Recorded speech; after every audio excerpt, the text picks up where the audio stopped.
Vamos a estar.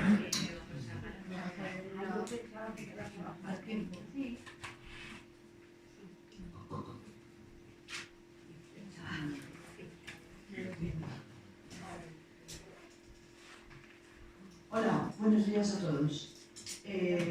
Soy Ima Navarrete, componente de esta gran falla de la Plaza de la Merced. Y solo una cosita sobre mí. Mi padre me decía siempre, Ima, ven. Y Ima está aquí. Siempre he hecho lo mismo. Bueno, hoy el indumentarista Arturo Torremocha participa con nosotros, Falla Plaza de la Merced, en el vestidor de la Merced. Gracias. Para poder conocer a Arturo, nos trasladamos al folclore y vemos cómo Arturo, a través de él, se introduce en el mundo de la indumentaria. A finales de los 80, en Requena, abre su primera tienda, Abolé, su primera tienda de indumentaria. Es en 2009 cuando Arturo se introduce con el atelier de la seda en la reproducción de tejidos recuperados, terciopelos labrados, indianas, sedas estampadas, pañuelos de seda y algodón, tejidos no utilizados entonces en la indumentaria fallera. En 2012 empieza a dar clases transmitiendo el amor y la delicadeza que supone elaborar estas prendas. Su nueva tienda, Arturo Torremocha, abre en Valencia en 2019, donde toma más auge en la confección. Ahora sí, continúa con la elaboración de los tejidos. Junta Central Fallera le pide en 2018 la reproducción del jubón negro y Arturo elabora el tejido y la confección de este para la corte infantil. Perdón, para la corte mayor. ¡Ay! Para las dos. Pues mucho mejor, porque iban las dos preciosas. Tras el gran éxito, en 2019, Arturo es el indumentarista oficial de la Corte de Honor Infantil y elabora las telas y confecciona los jubones y los trajes para la Corte Infantil y Fallera Mayor de Valencia de este año.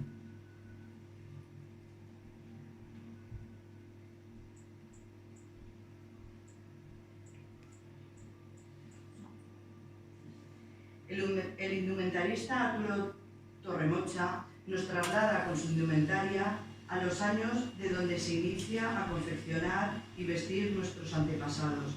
Y de esta forma nace lo que hoy es nuestro traje regional. Así, desde sus prendas interiores hasta el final, vamos a ir viendo cómo nace nuestro gran tesoro que es la indumentaria valenciana. Ahora con nosotros Juan Rodríguez, miembro del equipo de Arturo, toma la palabra para dirigirse a todos nosotros. Espero que esta mañana sea muy agradable para todos. Gracias.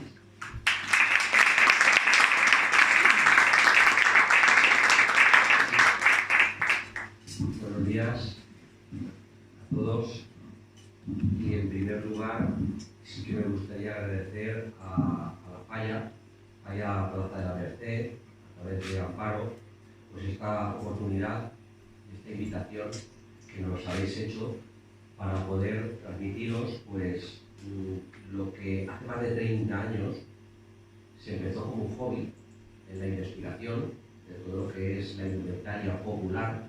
Eso significa la indumentaria que ha llevado cada uno de nuestros antepasados a nivel histórico, ¿de acuerdo?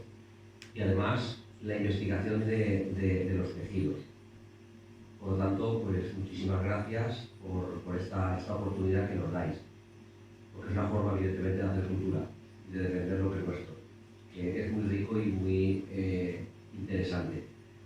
Y por supuesto, cuando yo he entrado, ¿vale?, a la Falla Plaza de la Merced, la conozco yo, pues vamos, desde que nací, porque además mi familia ha tenido mucha relación, sigue teniendo relación con el mercado central, porque ya desde mi abuela, que fundó la primera parada en el mercado central, yo ya he tenido relación tanto con la falla de la Plaza de la Merced de conocer, ¿vale?, como con la falla de la Plaza del Mercado, porque me he criado en este ambiente. Lo que va a hacer Arturo, en este caso, yo como miembro colaborador del equipo, va a hacer un recorrido de lo que es la indumentaria en una época concreta, ¿de acuerdo? La falla esta se funda en el siglo XIX, a finales del siglo XIX, ¿no? Porque se celebran los 150 años. Posiblemente sea de las fallas más antiguas, mejor históricas de Valencia. Él va a hacer una representación, como he dicho, un recorrido por la indumentaria de un momento concreto, porque la indumentaria es moda y según las modas va evolucionando, como todo, ¿de acuerdo? Él se va a basar principalmente en lo que es el traje popular, que esto es lo que en esa época concreta, cuando él ahora nos lo explique, era como iban vestidas las mujeres y los hombres. Ahí, que lo comentaba con Amparo, hay a veces cierta polémica con lo que es la indumentaria. Entonces yo, con esta intervención, sí que nos gustaría dejar claro todos aquellos aspectos. Porque, como cualquier costumbre a nivel cultural, tiene la evolución. Las fallas que plantaron la Plaza de la Merced en el siglo XIX, finales del siglo XIX, posiblemente no tiene nada que ver con la que plantó el año pasado. Bueno, o este año, porque el año pasado no se plantó ninguna. Porque ha evolucionado, pero esa es la riqueza. Pero en la esencia es la misma, que más la falla. Por eso se sigue siendo igual. ¿De acuerdo? A partir de ahí, tenemos ahora mismo muchísimas corrientes a nivel de indumentaria. Lo que vamos a hacer aquí es una reproducción de los trajes que se llevaron en una época determinada, los valencianos. Tenemos por otra parte el traje que adopta la fiesta fallera, ¿vale? La falla adopta un traje, ¿vale? Cuando empieza a surgir la corriente fallera, ¿vale? Finales del siglo XIX, principios del siglo XX, necesitaban identificar a la mujer con un traje en concreto. Y entonces se decide utilizar en aquella época el traje que conocimos durante muchísimos años, que se llamaba el traje de manga de farol. Y ese traje es el que identifica a la falla, a las falleras. Y como ya es un traje histórico, pues hay que respetarlo y hay que defenderlo porque es un traje muy digno. ¿Qué es lo que ocurre? Que en los años 80 empiezan a haber una corriente de investigadores, como Arturo y otros más, que empiezan a analizar, ¿vale?, y a estudiar la indumentaria. Y entonces, ¿qué ocurre? Que el traje de fallera empieza a tener moda. Y cada año el traje de fallera ha ido evolucionando y se ha convertido en una moda fallera. Y por eso pues, nos aparecen piezas, aquí yo por ejemplo en esta exposición yo he visto casi todos los trajes son los trajes que se han llevado históricamente a través de los años y era lo que había. Actualmente ha evolucionado la indumentaria y se está haciendo moda fallera. Hay indumentaristas que hacen moda fallera, que es de las reproducciones que se han hecho, hacen sus interpretaciones. Yo no voy a entrar aquí a hacer ningún tipo de crítica porque, como me dijo una vez a mí mi gran maestro del mundo del folclore, que es Fermín Pardo, dice: Juan, es la evolución. Cuando decía Fermín, pero es que estos bailes ya no tienen nada que ver con lo que nos enseñaron a nosotros los señores mayores, los abuelos. Y me dijo: es la evolución. No, ya está, pues es la evolución. Pero lo que vamos a ver hoy aquí es indumentaria popular, lo que han llevado en esas épocas. Bien, yo ya no me voy a alargar más y ya doy la palabra a Arturo para que él, en vivo y en directo, pues haga la explicación. Creo que no hará falta utilizar el micrófono, ¿verdad? Pues sí, con las manos es más fácil. Nada, ya han hecho la introducción tanto Inma como Juan. entrando ya de lleno en lo que vamos a tratar hoy, yo sí que, lo que sí que me gusta, que es lo que hablé con Inma y también ha dicho ahora Juan, es ubicar en el tiempo al tema del que estamos hablando. Entonces, el tema del traje de fallera que ha introducido Juan, pues aparece en un momento de la historia. Bueno, el traje de valenciana aparece en un momento de la historia. Luego es adoptado por la fiesta de las fallas, ¿vale? Y si queréis hago esa pequeña introducción para saber qué es el punto de inflexión entre lo que la gente vestía en un momento de la historia, cómo se vestía la gente, y cuando ya se crea un, entre comillas, y sin ninguna intención peyorativa, un uniforme regional. Eso sucede en Valencia, sucede en España y en toda Europa. Estamos hablando de mitad del siglo XIX, la segunda mitad del siglo XIX, el romanticismo, las corrientes regionalistas, y entonces surge esa necesidad de los pueblos de crear su propia identidad. Y lógicamente la indumentaria es una de las piezas fundamentales y es la más fácil de diferenciar unos pueblos de otros. Por ejemplo, nos podemos diferenciar en el habla, nos podemos diferenciar en la comida, pero lo más rápido de identificar es el aspecto físico. Y es ahí cuando se fraguan los trajes regionales. ¿Para qué? Pues para decir, yo voy vestido de, que como no soy el otro, no voy vestido como el otro, ¿vale? Mi traje me identifica a mí y me diferencia del vecino. Por eso hay pueblos que en unos pueblos, en localidades, el traje identificativo es uno y el poblado es otro. Eso es completamente ilógico, porque la moda históricamente, igual que ahora, era común en países, incluso en Europa, que es lo que nos va a ocupar ahora nosotros. Entonces, dicho esta diferenciación y cuando aparecen los trajes regionales, el traje de valenciana es uno de ellos. Entonces, la burguesía valenciana de esa época es la que estructura un traje de valenciana y de valenciano. Lo que pasa es que la peor parada fue la mujer. Entonces, ¿qué referencias podemos tener para contrastar eso que se creó con la realidad? Pues documentos, las piezas. Yo he traído, siempre me gusta, cuando hago una charla, si es posible, mostrar las piezas antiguas que tengo yo de mi colección para que se vea lo que estoy explicando, la pieza física, y veamos que no es una cosa que me haya inventado yo, sino que está la pieza que lo corrobora, ¿no? Entonces, los referentes que podemos tener, he dicho, gráficos, son o los cuadros costumbristas, los grabados del siglo XVIII y principios del siglo XIX, azulejos de cerámica que también representan figuras humanas del XVIII, de Manises.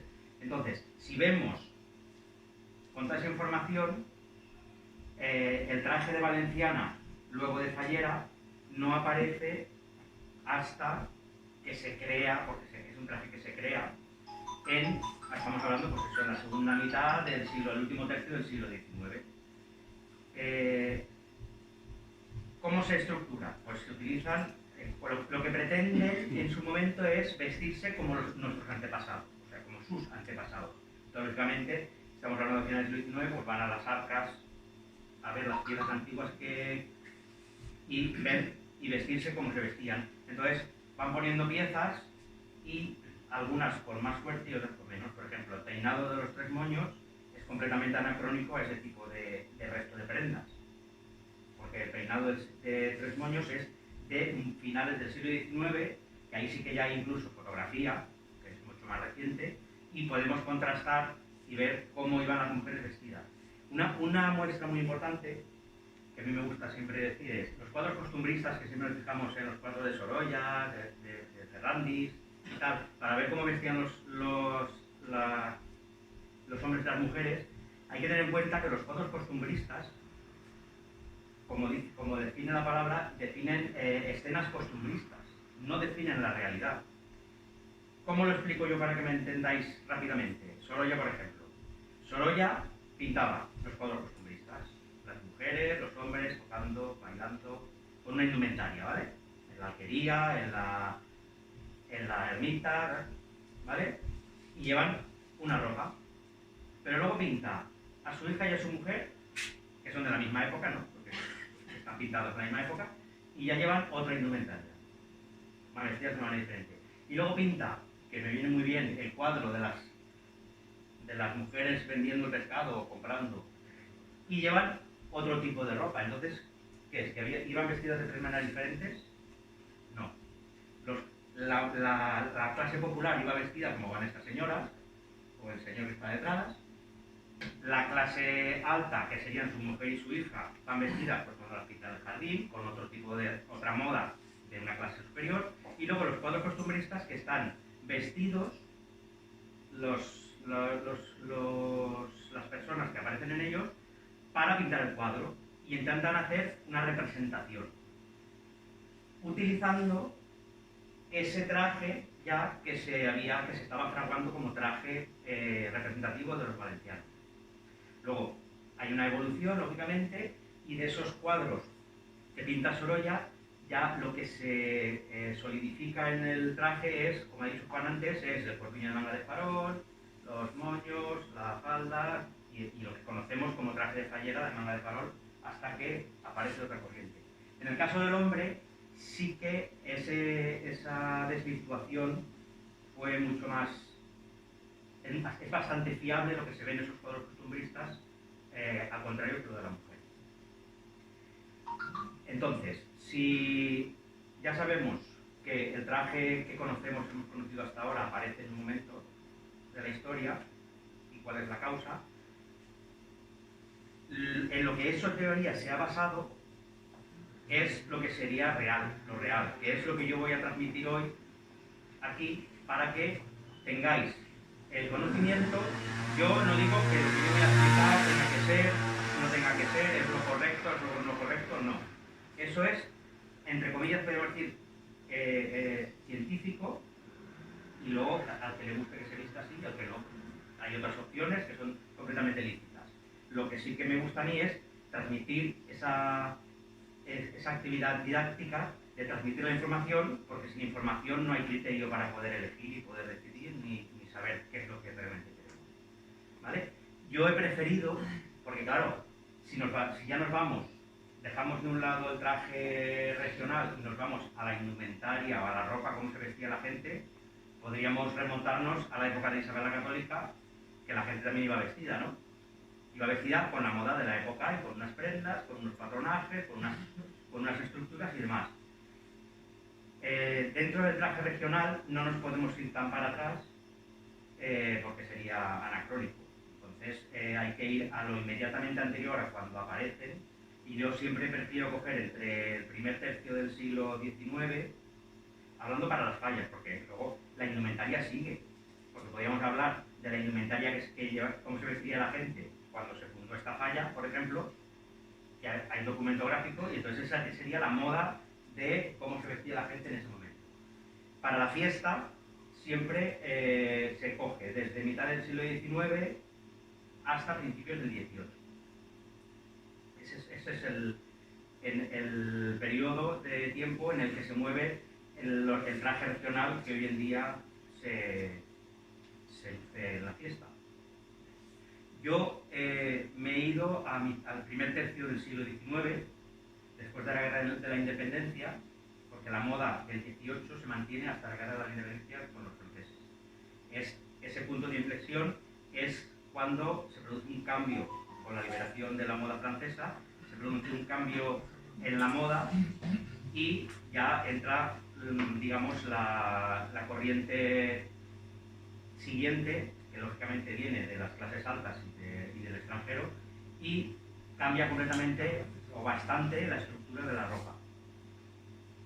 Voy a vestir a Lucía con un guardapiés para aplicar todas las prendas, y luego a Óscar con la ropa de hombre. Entonces, si... No. A ver, la primera prenda que llevaban las mujeres sobre el cuerpo, digo primera, literalmente es la primera, es la camisa. Ahora lo definiríamos como camisón, pero en realidad su nombre es camisa porque es la camisa que llevaban las mujeres, ¿vale? Debajo de esto no llevaban nada más. Esta es antigua, es una pieza original, es de lienzo, con las mangas de hilo fino, la puntilla de bollos en el escote, ¿vale?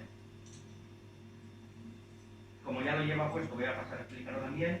Llevaban las medias y calzados según si era más diario o más festivo, pues en este caso lleva zapatos porque hoy es domingo y es un día de fiesta. Podía llevar también alpargatas con cintas como las del hombre. Las medias, los zapatos y, muy importante para sujetar las medias, que la media siempre era hasta la rodilla, ¿vale? Son estas cintas que tienen diferentes denominaciones, se pueden llamar higacames en valenciano, atapiernas, que es la versión en castellano, senogiles también, hay zonas que le llaman senogiles, ¿vale? Y esto es lo que nos sujetaría la media para que no se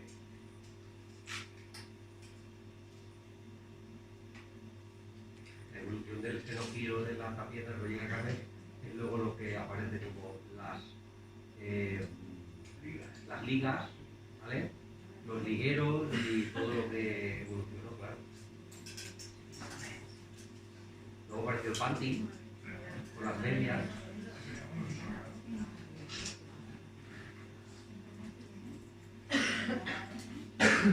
¿Vale? Ya encima de la camisa lo que va ya son las enaguas. Hoy en día tenemos una prenda que ayuda bastante a conseguir el vuelo, que es el cancán, pero en esta época el vuelo se conseguía con capas de enaguas sobre la camisa. No es práctico, os pesa mucho, no queréis, y entonces pues utilizamos el cancán o el ahuecador para conseguir ese vuelo, que también tiene un límite, tampoco puede ser un vuelo excesivamente grande. Y vamos a empezar. Aquí también he traído una pequeña colección de enaguas antiguas, que también son de lienzo, diferentes versiones, con lorzas en puntilla, con volantes, y luego las dos últimas ya son reproducciones. Entonces voy a ir poniéndole las enaguas.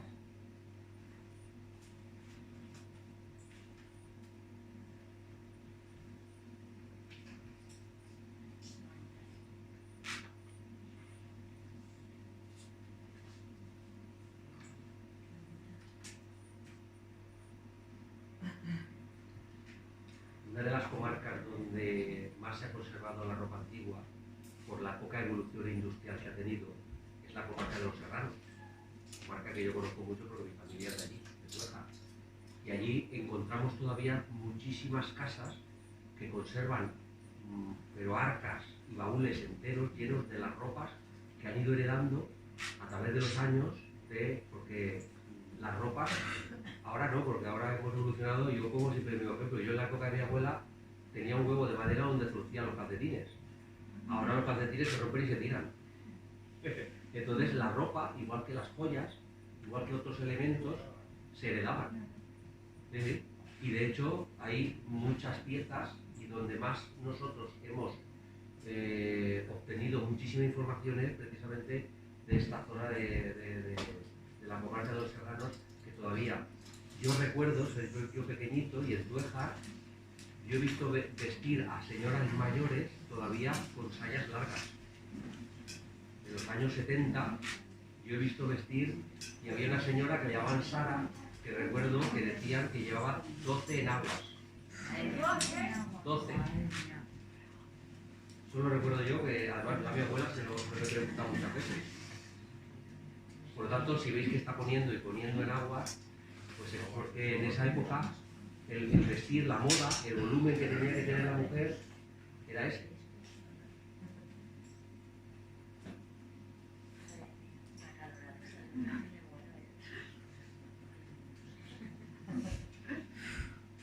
Y luego no hay ropa de verano ni de invierno, como ahora. Pero que muchas veces me dicen, yo me voy a poner este chaleco que es de verano. Eso no es cierto.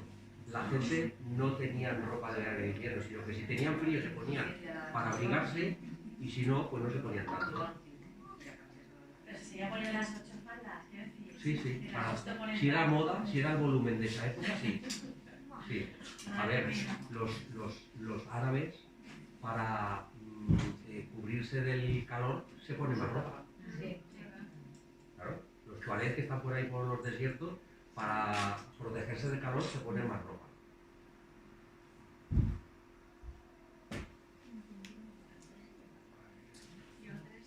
Entonces la última, que sería la más adornada, es la que se pone. Luego hay otra pieza que no he traído yo hoy, que sería una sobre enagua, una sobre sin agua, que se llamaban bions. Bions en valenciano, mirones en castellano, que son telas de algodón o de lienzo rayado. Entonces hacían con esa tela de rayas lo que es la enagua, y lo peculiar es que el volante era de la misma tela pero con la raya al bies. Entonces hace un efecto más adornado que una enagua lisa así de lienzo o de hilo.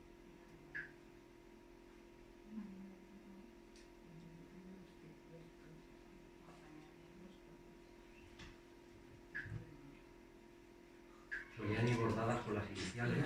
Todas las prendas siempre históricas van bordadas. Yo lo recuerdo en mi casa.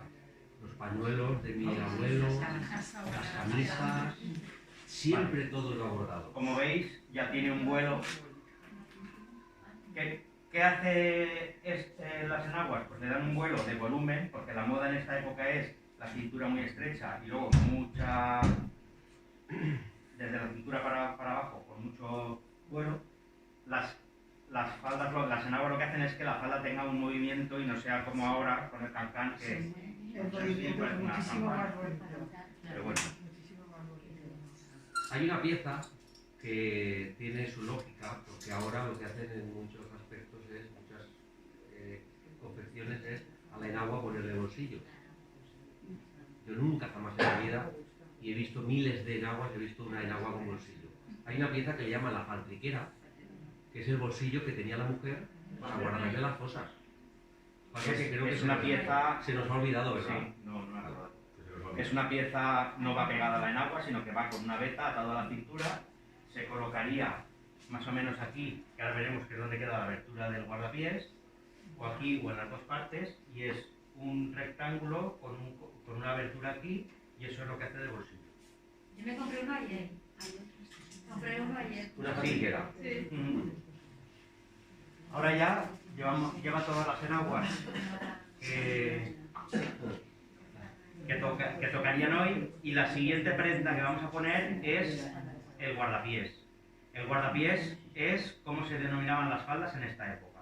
La denominación falda es una denominación moderna, reciente. Las faldas de seda o de lana se llamaban guardapiés, y las de algodón, de indiana, eran zagalejos en esta época. En este caso es un damasco de rayón, que bueno, sería un equivalente a seda. Esto es una pieza, es una reproducción, no es antiguo. Todas estas denominaciones, con estos nombres, aparecen siempre en todos los estudios que hemos realizado de los testamentos, las hijuelas, las herencias, claro que todo eso está escrito, y entonces, como ya he dicho al principio, la indumentaria, la ropa se heredaba. Yo tengo en mi casa, por ejemplo, la herencia que recibe mi bisabuela de sus padres, y se heredaba hasta las sartenes. Sí, sí. Y entonces te especifican ahí: jubón embarado de tela tal, justillo de no sé qué, guardapiés de seda con adornos metálicos en el borde, en fin, están todos muy bien descritos.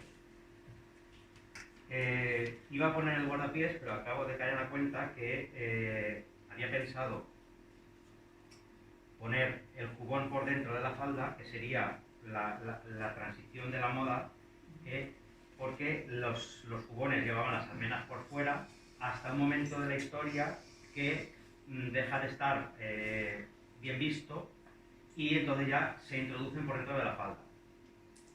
Cambia la moda, hasta entonces en el 18 y hasta principios del 19 se llevan por fuera, pero deja de estar, me reitero otra vez, cambia la moda y deja de estar bien visto. Y hay, por ejemplo, una copla de la Jota y Fandango de Villar del Arzobispo, para los que conozcan el folclore algo, no sé si lo conoceréis, que dice que la mujer que lleva fuera las aldillas del jubón, que son las almenas, que no sea curiosa, pero las trazas lo son. O sea, esto es esa información también que viene por parte de la música tradicional y del folclore, ya nos está diciendo que llega un momento en que el llevar por fuera las almenas del jubón, pues es como un poquito de no muy aseada, ¿no? de desastrada, ¿vale? Entonces, como eso ya es en la época más reciente y no está nada visto, porque lo que vemos ahora es o con almenas por dentro, o todo por fuera, o todo por dentro para ir con los tres moños. Entonces, he pensado ponérselo de esa manera para que así veáis otra opción, que es la que más aparece sobre todo en los grabados de esa época. Si os fijáis en los grabados antiguos, de principios del 19, o al final del primer tercio del 19, ya sí que se ven las puntas de los jubones, pero las almenas ya no se ven, ya están debajo de la falda, que coincidiría con la época de la Jota esta de Fandango de Villar. Y entonces, muy importante, las faldas por dentro, los guardapiés solamente llevaban la tela y el ruedo. El ruedo era proteger la parte de abajo y también darle consistencia para que se abra el vuelo, ¿vale? Entonces, voy a poner el jubón y así podemos acabar de sujetar el guardapiés. Este es un jubón de terciopelo labrado, es una reproducción con la pala y los puños de Indiana, que, por ejemplo, una pieza original de esta pieza sería esta.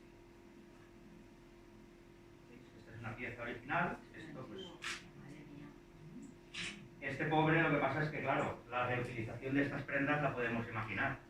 Esto era un jubón con mangas, pero en un momento dado la que lo heredó pues le estaría pequeño, le quitaron las mangas, le añadieron aquí y, no sé si veréis aquí, por ejemplo, el resto de las mangas lo utilizaron para lo que estaba más deteriorado, pues arreglarlo y pues prolongar el uso.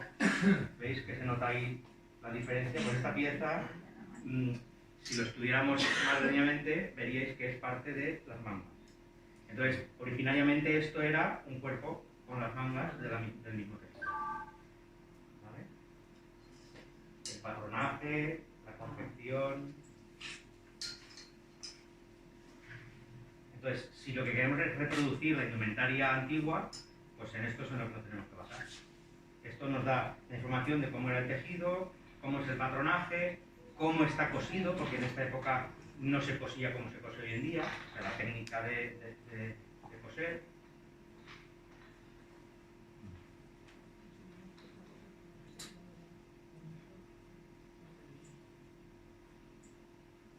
Entonces, este que le voy a poner yo es como si fuera uno a estrenar de la época.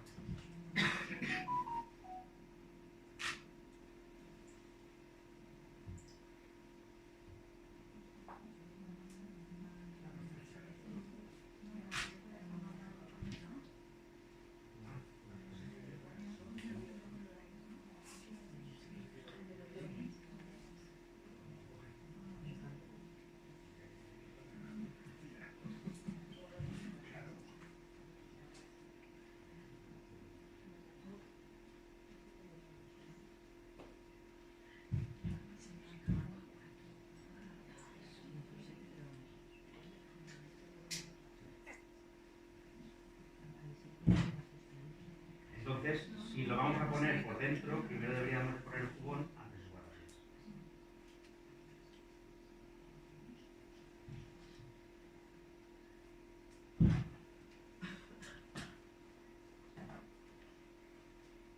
los jubones y justillos. Jubones cuando lleva mangas, justillo es la prenda sin mangas, o sea, aquel, si no fuera que está transformado, sería un justillo, ¿vale? Se abrochaban con cordón, pasado por unos ojetes. La moda era los embarados para que estilizara el cuerpo, que decíamos antes, muy poca cintura y mucha cadera con la falda. Entonces, digamos los de clase más alta, que eran pues confeccionados por sastres y demás, llevaban ballenas, que las ballenas, no sé si sabéis que son los dientes de las ballenas, por eso se llaman ballenas, para embarar. Y los populares llevaban esparto, como es el caso de este, caña cortada a tiritas, varas de centeno, ¿vale?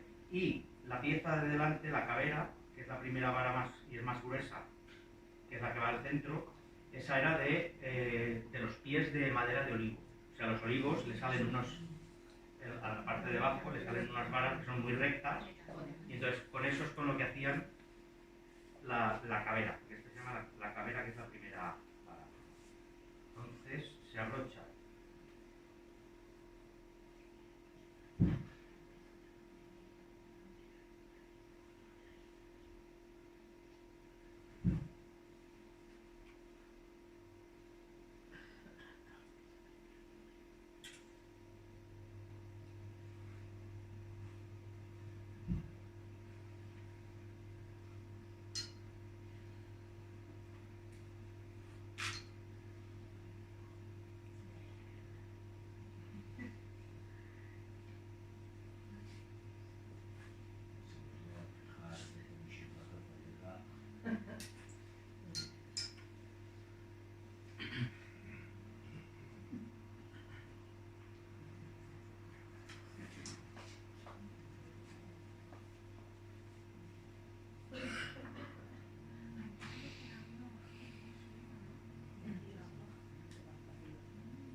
Eso es hasta que aparece el corchete, ¿no? Sí, pero el corchete, Claro, se va por fuera, vale.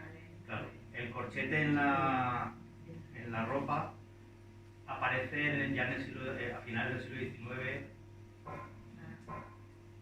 sí, posiblemente 1860. Esto, como estamos hablando del primer tercio del siglo XIX, ahí sí que hay diferencia. En la evolución de la indumentaria, este es el origen de los corsés, ¿vale? De los cuerpos embarados y que eran lo que luego evolucionó con los sujetadores, las pajas y todo el emballenado ese que había ahí embarado, ¿vale? Que eran entonces pero originalmente los corsés del finales del siglo XIX es la evolución de esto, claro. Eso sería de la clase media alta, ¿no? Vale.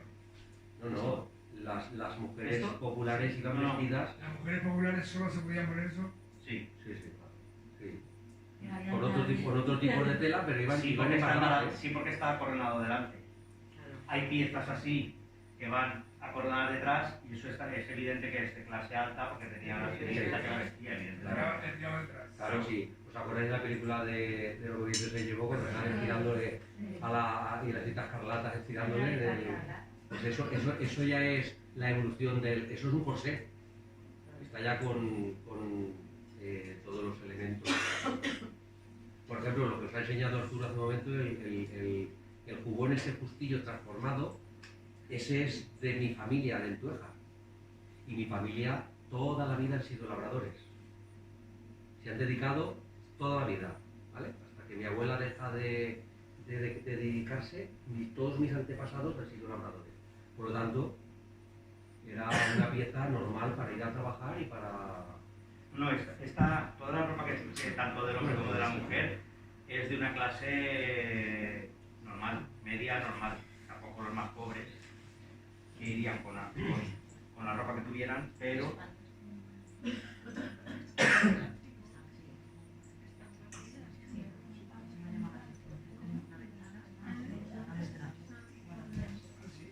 Claro, lo que también... Lo que también con la indumentaria también, porque antes, claro, las clases populares no tenían tantísima ropa como la gente que tuviera un poder económico importante y se reutilizaba se reutilizaba todo, ¿vale? Como comentaba antes con la señora, que le ha hecho gracia la puntilla de la camisa, realmente lo que se ve, la puntilla que se ve es la de la camisa interior, que en la moda actual para la confección de trajes de fallera se cose al corpiño, pero que lógicamente lo suyo es llevar la camisa interior y la puntilla que se ve es la de la camisa. Como veis, el vuelo pues es un vuelo aceptable, no es una falda así muy escurrida. Y ahora ya pondríamos... La camisa hace la función, disculpa, de proteger la ropa. No se ponía nadie el jubón directamente al cuerpo, como el hombre iba con su camisa y con sus calzoncillos blancos, ¿vale? Y por eso pues era una forma de conservar también las piezas.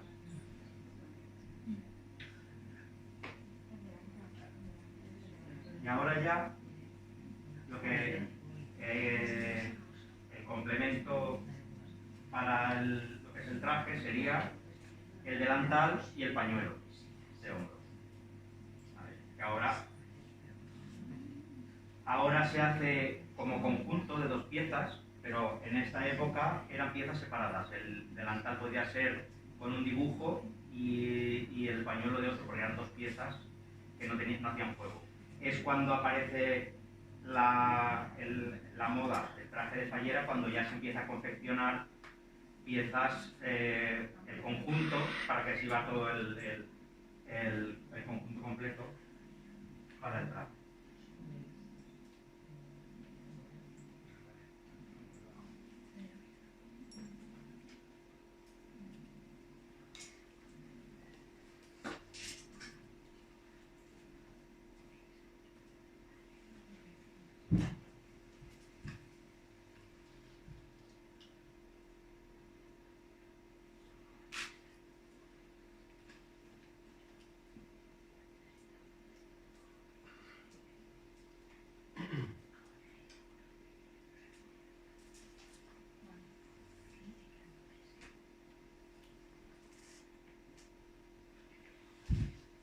Ahora vamos a poner el lazo, que en teoría el lazo es el que iría en el delantal.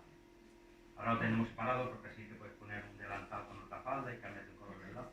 Pero en realidad este lazo, la función era la de atar el delantal.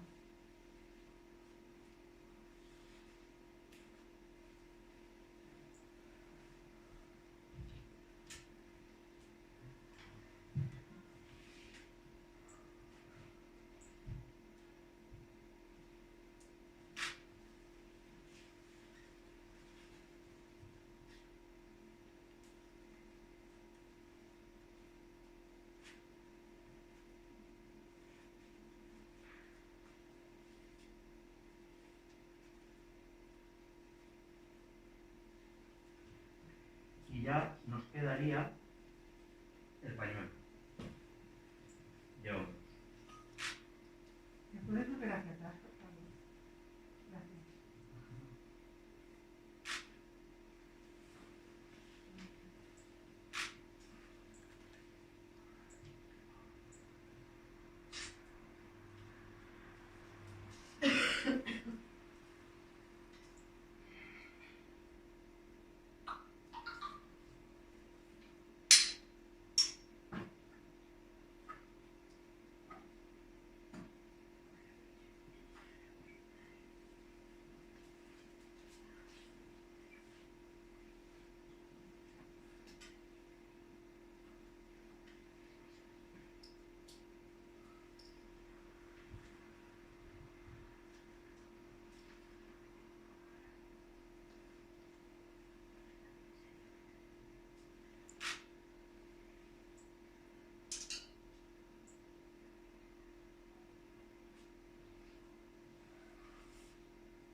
pañuelo que iba cogido sobre el escote de la camisa,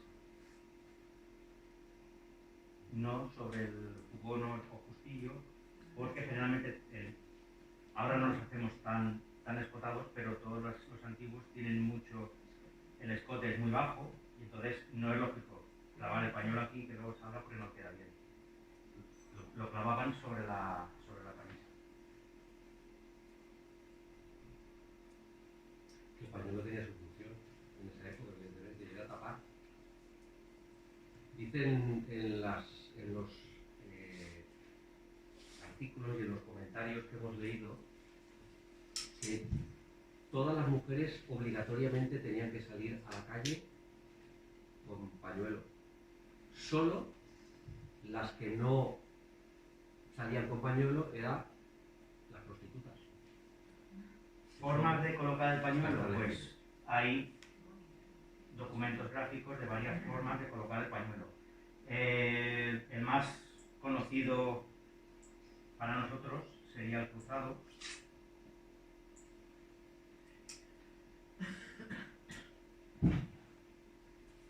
Iría aquí, por ejemplo.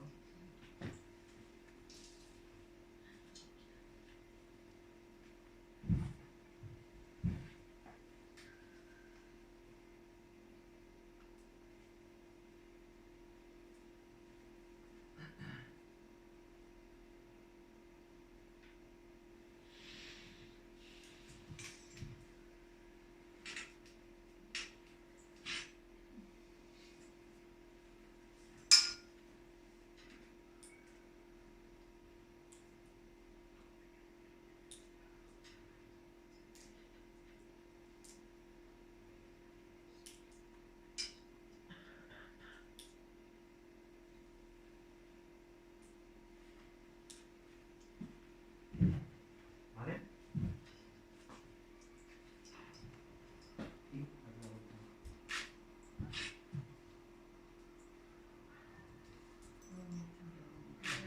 Y luego ya pasaríamos a la cabeza para rematar el conjunto. Lleva un moño solamente y 3 agujas. La que se gastaba para hacer el moño y esta que se llamaba rascamoños, que era la que lo despicaba, se rascaba con ella. Y entonces, ¿qué pasa con la cuarta aguja? Pues la cuarta aguja aparece cuando ya está institucionalizado el atuendo de la valenciana, que eso, claro, ahí le falta una. Eso no puede ser, eso no está compensado. Y entonces es cuando a los aderezos se les incorpora una cuarta aguja.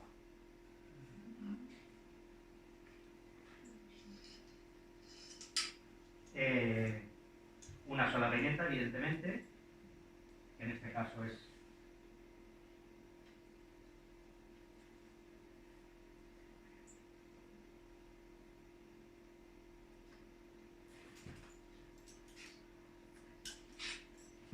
¿vale? Y luego, como joyas, aparte de las agujas que hacen juego de aderezo, documento gráfico para identificar el tema de la joyería, tenemos los platos de novia y las jarras de novia de manises, que en esta época se lo regalaba el novio a la novia, y tenemos representado, no sé si conocéis o habéis visto alguno, y está representado todo el ajuar de joyería de la novia, hasta el dedal, el acerico con las agujas, todo, pulseras, collar, la cholla, que ahora se la pondré, pendientes, varios pendientes además, no solamente un juego de pendientes, dos juegos de pendientes diferentes. Entonces, eso es un documento gráfico para saber cómo era la joyería que llevaban las mujeres, y en todas aparecen 3 agujas. Entonces, he traído el modelo característico valenciano, que es el de Barquillo, que es el de los 3 colgantes de perlas, ¿vale? Este diríamos que es el más identificativo de la joyería valenciana de esta época. Luego hay otras variantes.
ya por último, la cholla, que aunque para el traje de fallera lo conocemos ahí, el uso era sobre el cuello.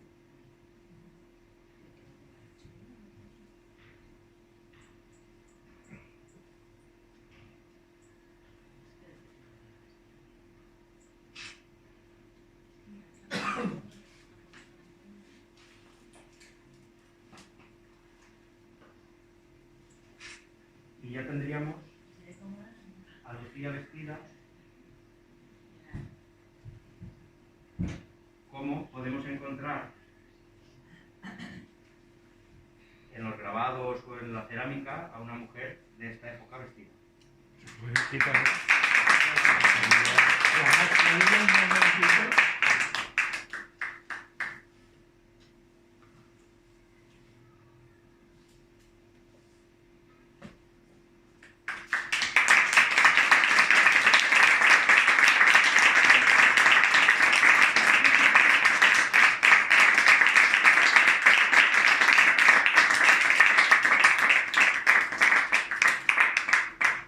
¿Vale? Luego, ahora que se va a hacer Lucía y ahora vamos a empezar a vestir al hombre.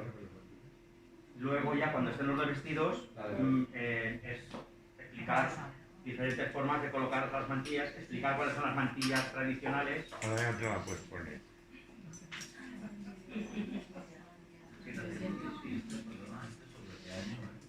Esto, el primer tercio del siglo XIX, 1840.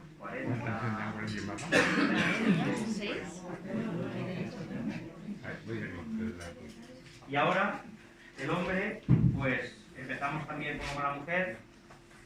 Lo primero que llevaban era la parte de arriba de la camisa, de hilo, de lienzo también. Por ejemplo, he traído esta muestra como una camisa de lienzo de hombre, antigua, ¿vale?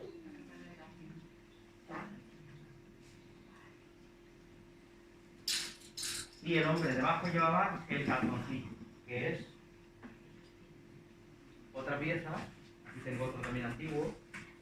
Este es largo, pero bueno, sería lo mismo, corto por las rodillas.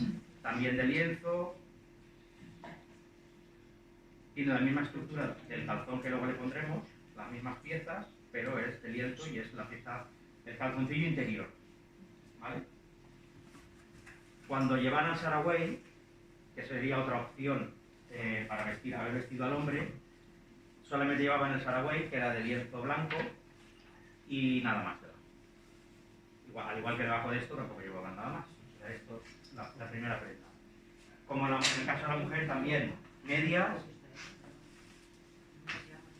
también los senogiles, como en el caso de la mujer, para sujetar las medias que no se caigan.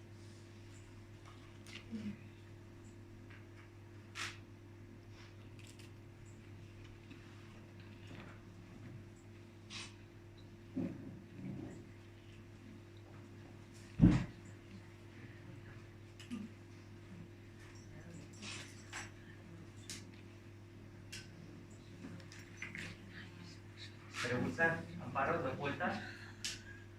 ¿Has preguntado si le daba 2 vueltas? Sí.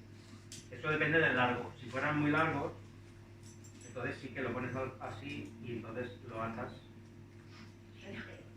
así. Todo depende del tamaño. Claro. Aquí ves, ahora se nos quedaría muy justo para atarlo, entonces...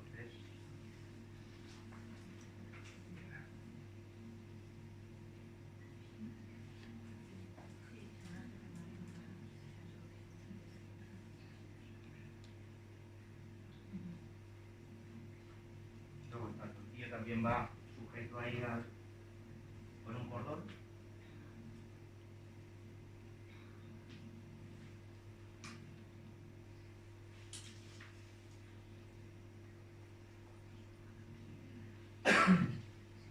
Y ahora ya colocaríamos en primer lugar el calzón corto.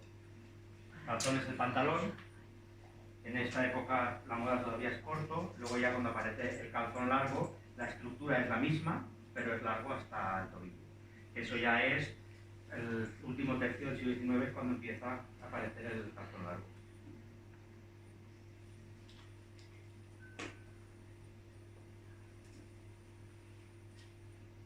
una estructura, como veis.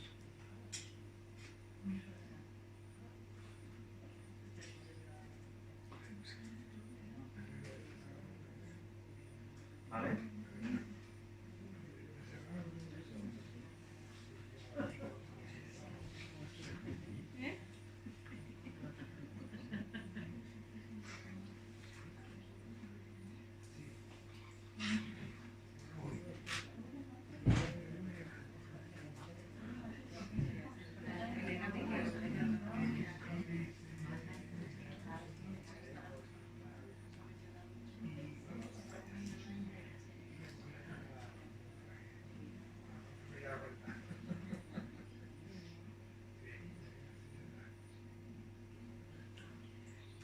Tiene una cinturilla que es lo que primero se abrocha.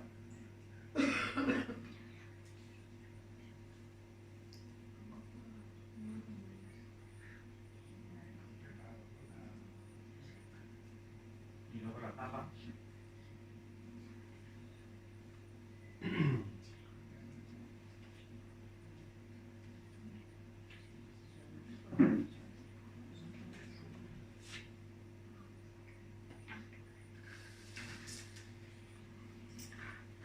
Abrochamos los botones.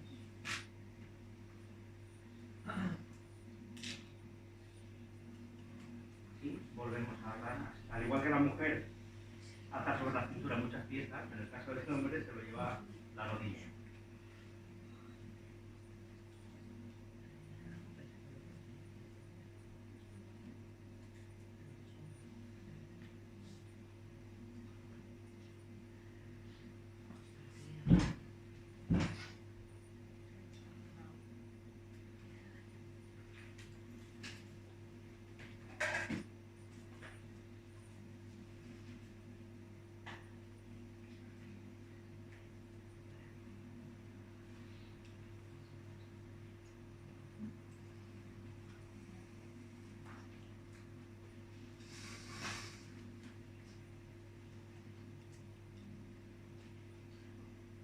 Por aquí, por la parte del camal, asoma lo que es el calzoncillo blanco.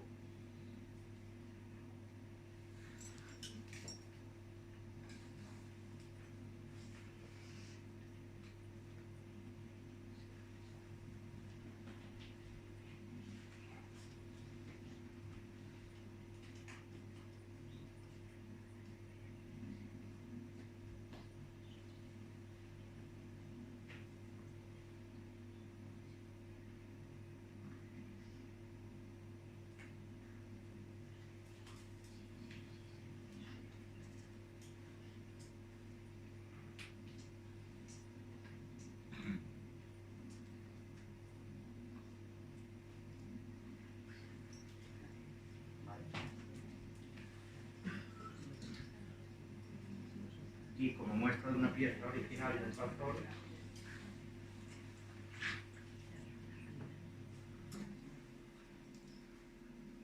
tenemos esta pieza original.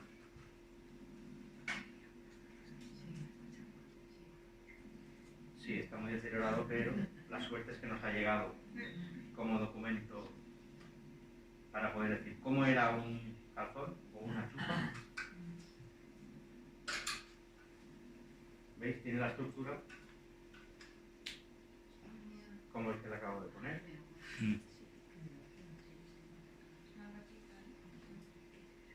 Pues se abrocha adelante. Y luego esto es la tapa de arriba. ¿Vale? Como veis, este tiene mucha más bolsa aquí que los hacemos ahora. Tener en cuenta que con esto los hombres tenían que mover. Lo que no puede ser es que te pongas un calzón y luego no te puedas sentar en la orillita de la silla porque el pantalón no da. Si te tenía que agachar al campo a labrar, tiene que tener tela el pantalón. Hoy en día, con los pantalones vaqueros que llevamos y el talle tan bajo, nos agachamos y se nos baja la cinturilla del pantalón. Entonces, como pieza también es muy interesante esta, que luego está completo, porque esta sería la chupa, que es como se llamaba la chaqueta. Chupa. Chupa. Y parecía muchas veces que le llamabas La las cosas chupa. hasta chupa. Claro, La sí, chupa. sí. La siguiente prenda sería la faja. La faja era una de las piezas más importantes también del hombre, se le daba mucho valor. También ahí en el folclore, mamare diu que em farà chopetí y faisa de seda. O sea, era una pieza de valor. Entonces, hoy en día nos la ponemos muy apretada, pero en aquella época se la ponían ellos mismos y era pues más que nada para sujetar un poco y para... Y la función de guardar los riñones a la hora de trabajar. Y si vas a la Huerta de Valencia, a la zona del Horta Sud o el Horta Nord, yo he visto todavía gente mayor, hace ya años, con faja y pañuelo a la cabeza.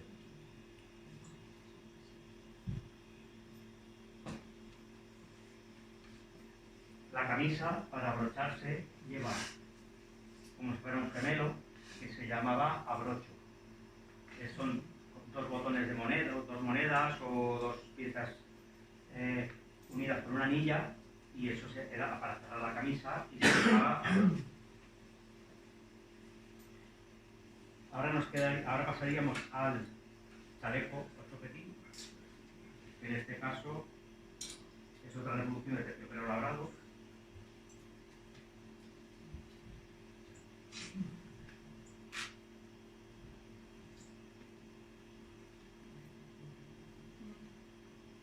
El chaleco podía ir abierto o abrochado. No tiene nada que ver que cruce más o cruce menos. Ahora, como todos tendemos a estructurarlo, si es cruzado tiene que ir abrochado siempre. No, puede ir abierto, puede ir abrochado o no, puede ser cruzar más o cruzar menos. En este caso, pues lo vamos a abrochar.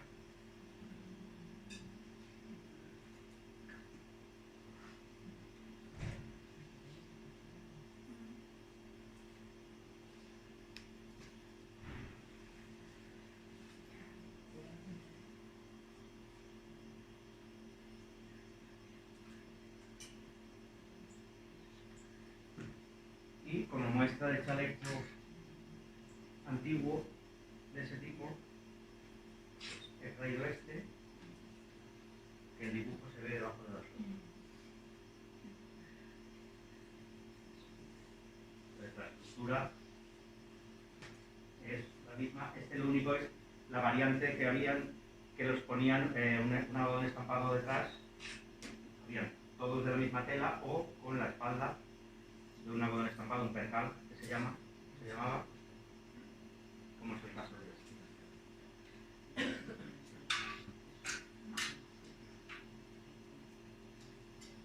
Y ya nos queda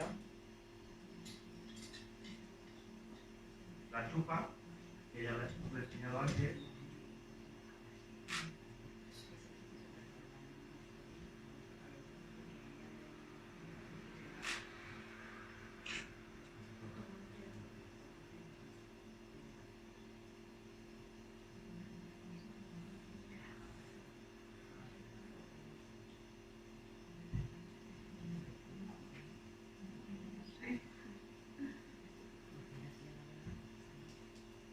Y ahora le pondríamos o unas alpargatas de careta o zapato.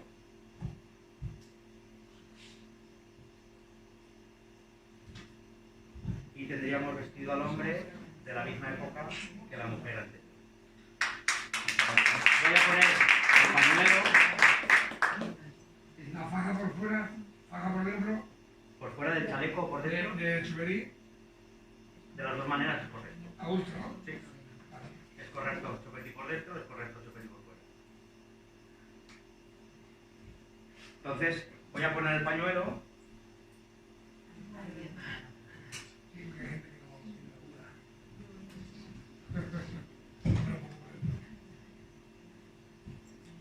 Y entonces así aprovechamos con la siguiente pieza, que es el pañuelo. igual que los pañuelos de hombros de la mujer, hay infinitas, bueno, son infinitas, hay muchas formas de poner el pañuelo el hombre en la cabeza. Hace unos años hice una charla específica que era formas de colocar el pañuelo el hombre y formas de colocar y diferentes tipos de mantillas para la mujer, que era toda la charla era de lo mismo. Entonces voy a hacer dos muestras de cómo se coloca el pañuelo, lo más corrientes. La más conocida, como veréis ahora, que es la que lleva en la cabeza el famoso pionero, el muñeco este que se levantaba, que es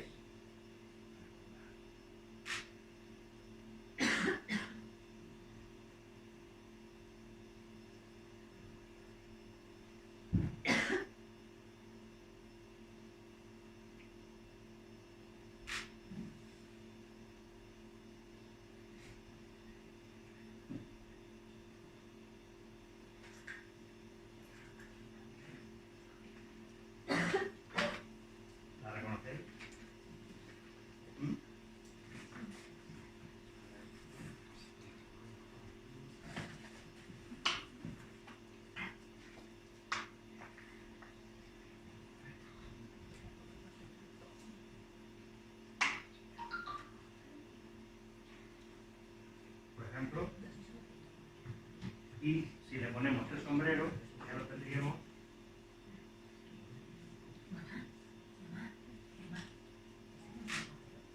Vamos a ver este de aquí ahora.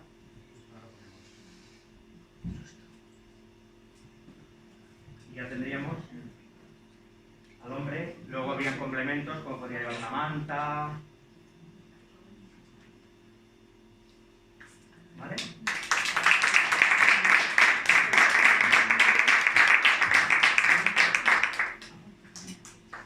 Y otra forma de anudar el pañuelo, por ejemplo, sería que se conoce como de fumeral. Fumeral es chimenea.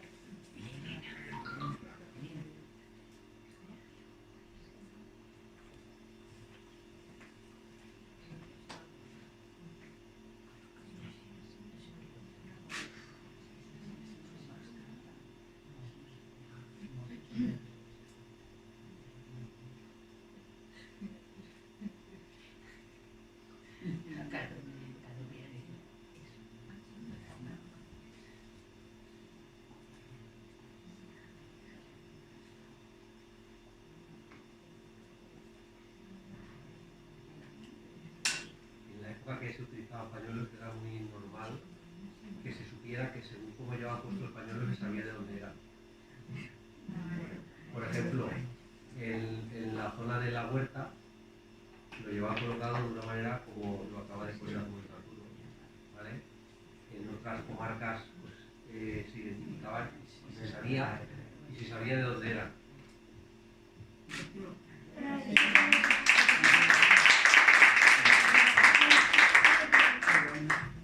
Y luego, por último ya, una variante más, que sería de barretina.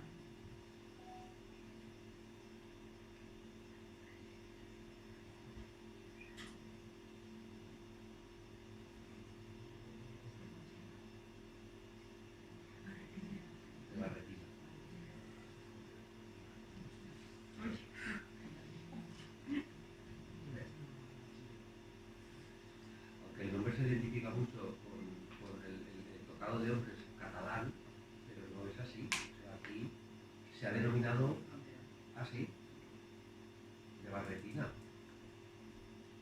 La barretina es la pieza esta, el sombrero este de paño, que no solo se llevaba en Cataluña, aunque era la pieza identificativa de los catalanes, se llevaba en toda España en esa época.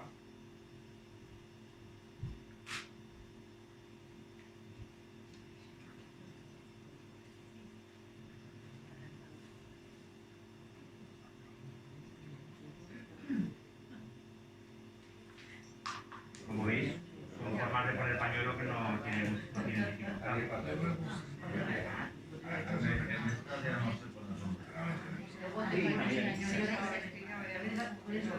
toalla, se la puede poner con todo. Y entonces es como el que hemos hecho al principio, pero se deja la punta, en vez de estar a un lado, se deja por fuera de lo que es el pañuelo y luego se mete por aquí.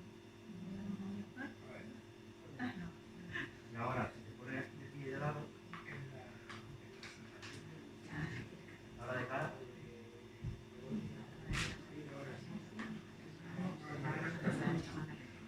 A ver, de todas estas formas de colocar el pañuelo, en la charla esta que digo que hice hace unos años, tengo diapositivas de cuadros o de fotografías donde van todas las formas de colocar el pañuelo.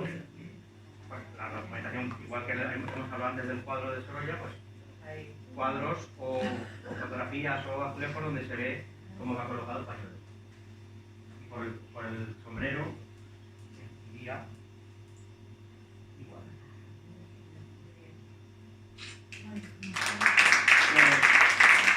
Hemos terminado con el hombre.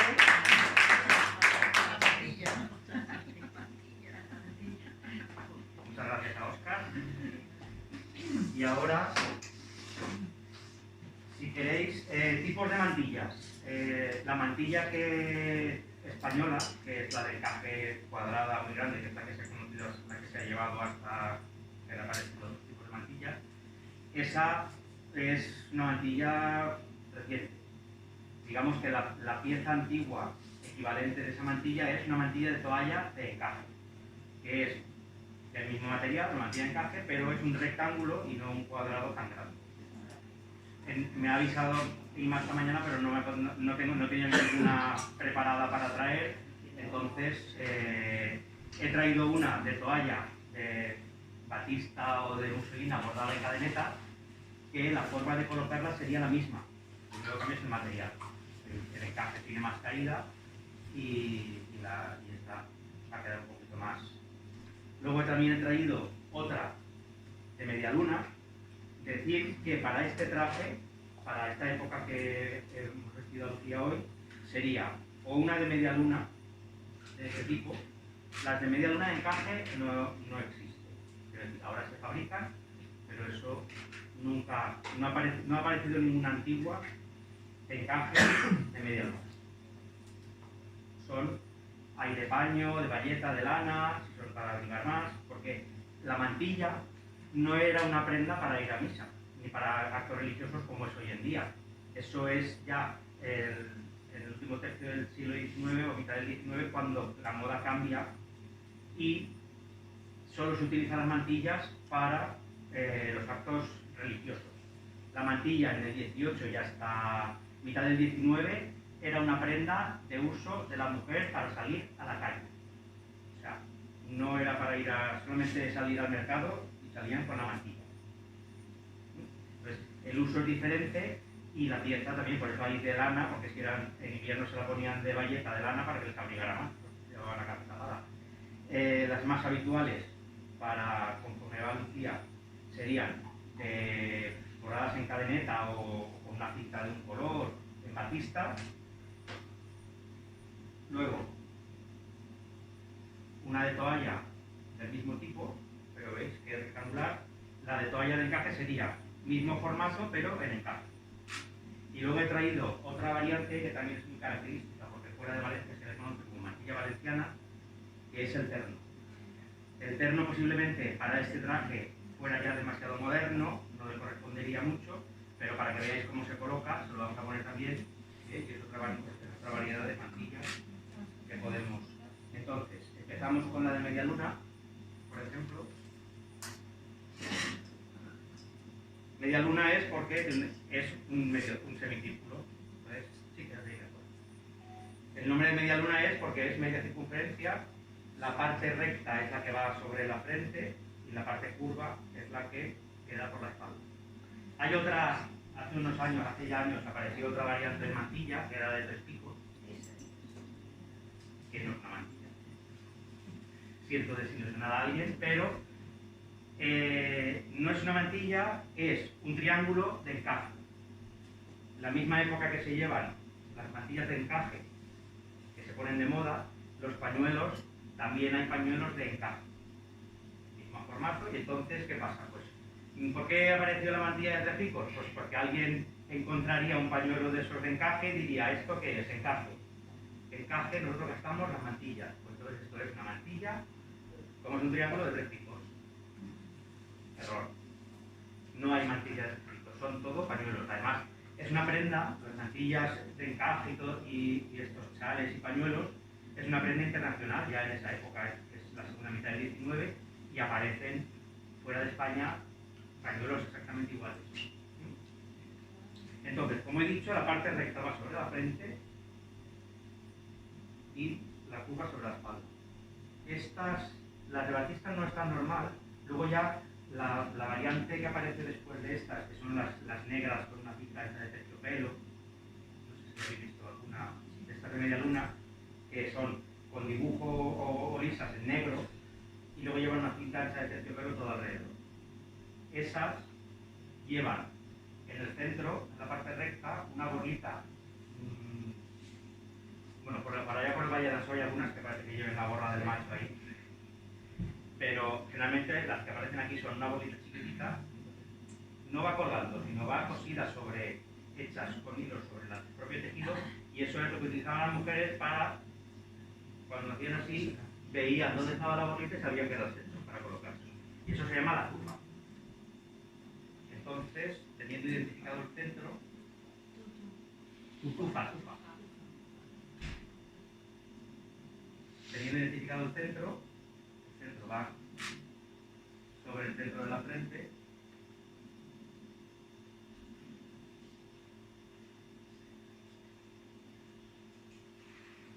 Y esto podríamos sujetarlo. Claro, no hay ninguna pieza, o bien con alguna horquilla cogiendo al moño, o con cuidado, pues se puede poner un alfiler sin clavar en la cabeza, evidentemente, para sujetar. Las mantillas tienen mal porque no hay donde coger en la cabeza.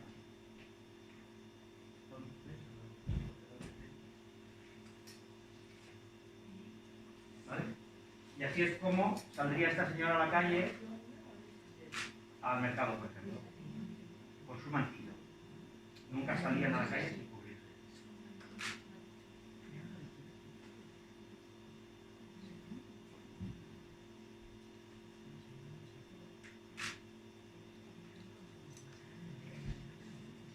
Si fuera una mantilla de toalla, bien sea de encaje o de tela, como la voy a poner ahora, sería el mismo proceso. Lo único es que, al ser más grande,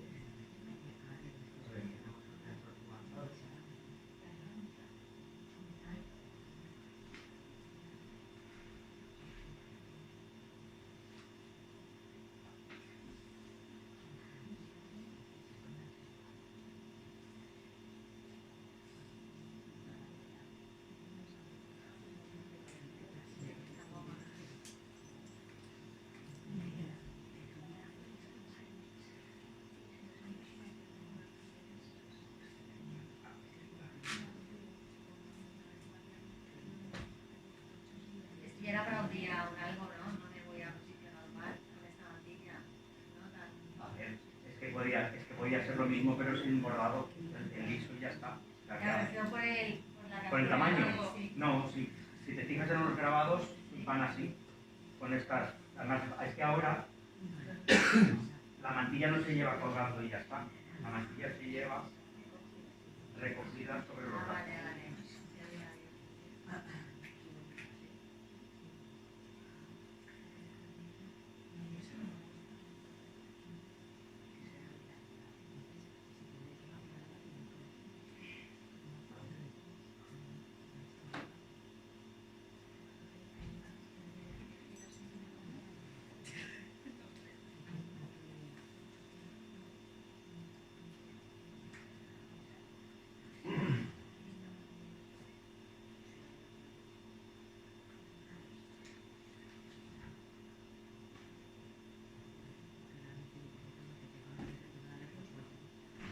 ¿Vale? La de encaje sería la misma colocación, lo único es que el encaje, pues, al tener más caída, pues tendría más, quedaría con más caída sobre el cuerpo.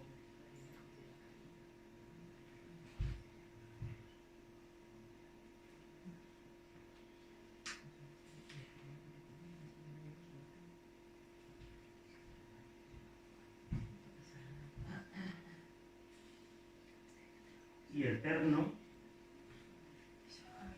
mantilla de terno es una denominación moderna, mantilla de casco, en algún sitio le llaman, o de centro, es más, en los documentos antiguos aparece más como mantilla de centro, y se le llamó de terno porque al tener 3 piezas, pues alguien le puso por el terno de la indumentaria litúrgica, de la capa crucial y de las 2 dalmáticas, pues que se llama un terno. Al ser 3 piezas, le llamaron de terno, pero es una denominación moderna. Entonces,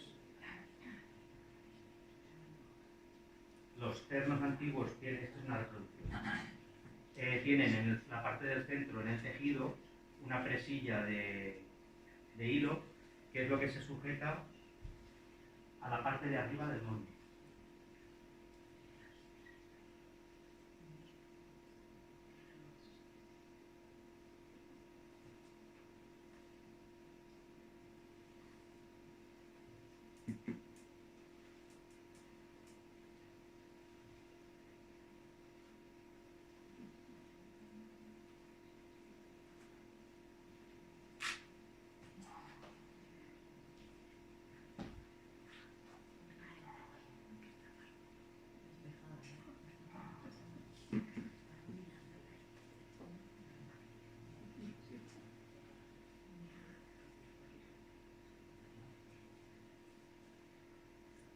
Y ahora lo mismo, se lleva cogido por los brazos.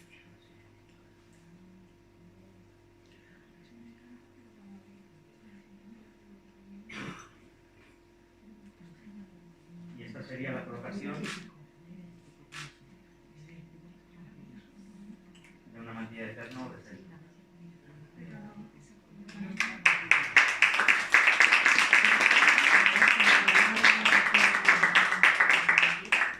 ¿Alguna pregunta sobre las mantillas? O sea, la mantilla se pone esto aquí solamente y lo demás al viento de la avenida del oeste, ¿no? Cuando sales. Sí, pero claro, tú ya la llevas Pero si la cogida. llevas así más corta, veas que no te llega. La de media luna Claro. sí va suelta. O Por sea, no se ejemplo, pone aquí en los moños Y el agujitas.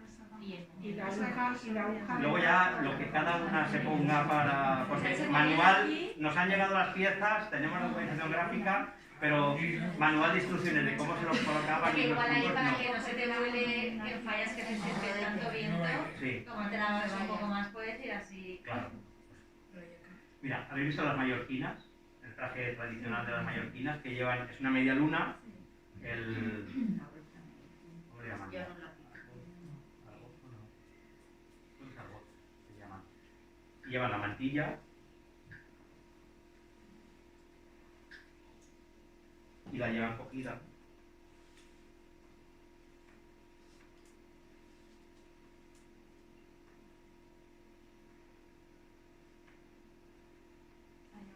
La llevan cogida así. ¿Os acordáis de las mallorquinas o no? Sí, sí. Ahí. Tener en cuenta que la mantilla es una pieza que era para cubrir, era para tapar, era para... Pero es que no era inicialmente como un ritual. La mujer salía siempre tapada.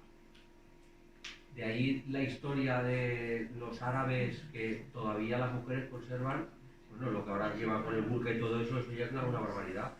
Pero la historia viene de ahí, porque muchas piezas vienen de los árabes, de Saragüey, todas esas piezas vienen de los árabes. La influencia que hemos tenido durante muchísimos años en España y sobre todo en la zona mediterránea nos vienen de los árabes. Los pasteles, los dulces y los nombres, Arnadí, todo nos viene de allí. Entonces, pues, claro, antes se la colocaban, se la sujetarían con alguna aguja y la llevaban sujeta. Cuando ya pasa a ser un elemento de adorno, pues evidentemente hay que llevarlo pues para que cuando sale la fallera de su casa, que no se le mueva nada. Es normal, debe lucir, porque ahora mismo el vestirse de fallera es para lucir. Es lo lógico, es porque es la grandeza de la fiesta. Es así. Y entonces, claro, tienen que salir para que no se les mueva nada y que cuando vuelvan a su casa hayan vuelto o han salido. Y por eso pues lo de sujetar los moños y es normal. Pero lo que decía Julia es verdad, cuando vamos a la ofrenda o vamos a misa y llevamos una cuadrada o una rectangular, Sí. al final ya, al cabo de las horas, si no te la sujetas, va al viento. Por eso Entonces lo digo. llevamos, pero eso está mal. O sea, mi pregunta es, No. ¿eso está mal? Vale. No, porque Y no. llevarla cogida llevarla de los muy brazos sujeta. está bien. Lo correcto es llevarla sobre los brazos. Vale, Eso es lo correcto. vale. Entonces ya no se te... A ver, como te lo he puesto, se te puede mover el viento, pero no se te cae porque tú la llevas cogida. No se te vuela porque... Claro. ¿entiendes? Si ha No sé cuadrada si o tú la sea- llevas sobre los... La pregunta, ¿tú la llevas sobre los brazos o te referías a la de media luna corta? Era no lo de los brazos. Bueno, claro, porque cuando son grandes... Yo pensaba en esta, y Vale. cómo se la sujetó porque te vuela, porque la otra sí que la tiran para adelante y la cogen. Pero bueno, en mi caso es que la de mi Eso hija es más, la de media luna, claro, La la mía son más tienes que sujetar más. Pero para que no se quede todo atrás. No, todo atrás no, como fuera melena no. Que cuando no lo llevas enganchado, no, pero cuando no lo llevas enganchado con nada, o aquí un poco a los muelles de los lados y tal, tú... Pero siempre intentad que no sea una cosa artificial. Que se vea una cosa... Sí, que es de casual, que lo llevo Sí. bien de casualidad. Que está cogida, pero como si no, pero que no parezca que está cogida. Como también de pequeño, bueno, siempre el broche... Lo del broche es de la época de ya de fallera, de eso con todo. Lo que se ponían eran los alfileres en el moño y ya está. Sí. Y sujetaban en el moño con un alfiler. Una propuesta, si se me olvida, ¿eh? No Sí, tiene sí. que ver con esto, tiene que ver con que cuando llevan un moño, lo de las florecitas y los adornos estos de florecitas, ¿qué pensáis? Que esos son los Esa que leche, hay en Alicante. La función de las flores Mm, tiene su historia. mm. Cuando no existían los perfumes y cuando no existían ni las peluquerías y cuando no existía esa higiene que tenemos hoy, bueno, Isabel la Católica, según dicen, hizo una promesa y no se lavó en no sé cuántos años. Entonces la higiene que hay actual no es la higiene de aquellas épocas. El peinado se utilizaban, claro, ahora lacas, pero yo recuerdo que antiguamente había una brillantina que era y se llamaba zaragazona. Eso alguna persona aquí igual lo recuerda, que se ponía con agua caliente y eso era el fijador. Entonces, ¿qué pasa? Que para dar buen aroma, la mujer se ponía unas flores en la cabeza. Por fiesta y por dar buen aroma. Lo que pasa es que eso hoy en día se ha institucionalizado en el tema del baile. Sí. El problema de los humanos es que tendemos a etiquetarlo todo. Todo lo tenemos que encasillar y tenemos que tener todo puesto en su caja y si hay algo que no cabe en una caja, hoy esto ya me pone nervioso que no sé dónde lo tengo que meter. Entonces, el tema de lo que explicaba Juan, el tema de las flores es como adorno y como una forma de compensar esos posibles olores no muy agradables, que igual para ellos no lo era porque estaban acostumbrados a que igual. Y pues para adornar. ¿Qué pasa? Que ese adorno ha pasado para nosotros a formar parte de la indumentaria para el baile. Cuando bailan se ponen las flores. Pero no, era una cosa que a unas se las pondrían, otras no, y ya está, no es que esté bien o mal. Y bueno, yo he Sería trabajado, he estado 3 años trabajando en Alicante. Sí. Entonces en Alicante, en la indumentaria llevan las Sí. flores. Sí. Claro, porque Entonces- el traje oficial de la fiesta de Alicante es el traje de novia, Sí. que además está constatado que se lo inventó un señor cuando se creó la fiesta de las hogueras, además que está Sí, documentado, sí. está el nombre de la persona. Así como Grande de Valenciana no, porque fue más espontáneo, ese sí. Y ahí le pusieron pues todos los elementos que le han puesto también, Lo que te iba a decir- con mayor o menor acierto. Lo que te iba a decir es que, claro, al ser yo valenciana y eran todos alicantinos, cuando decías algo, se te tiraban encima. Sí, Entonces, claro. si te pones flores, no, es que eso es nuestro, no es vuestro. Pero Quiero decir yo que he que- explicado antes, Sí, lo que tú has dicho la antes, forma lo de que tú decir has es que dicho esto es antes. mío y no es Es que tuyo, eso es porque yo mío, voy así claro. porque soy yo. Por Y eso tú te no lo eres digo. y tú no eres de Por donde eso- soy yo, tú no vas Por igual. eso es que me has hecho pensar en eso. Y ahora que lo ha dicho esta señora, Claro. digo, es que enseguida dirían, es que eso es alicantino, no es valenciano. Entonces, ¿sabes? Claro, pero es eso, es la diferenciación de decir, esto es así y esto es mío y no te lo pongas tú porque Sí, efectivamente. Pues nada, si tenéis alguna pregunta más... pues ya- ¿Pueden posar los dos juntos? Sí, claro. Yo quería preguntar lo del tema de hombre, claro, porque me toca a mí, ¿no? Juan ha comentado que es de la zona de Pueja, Serrano. Sí.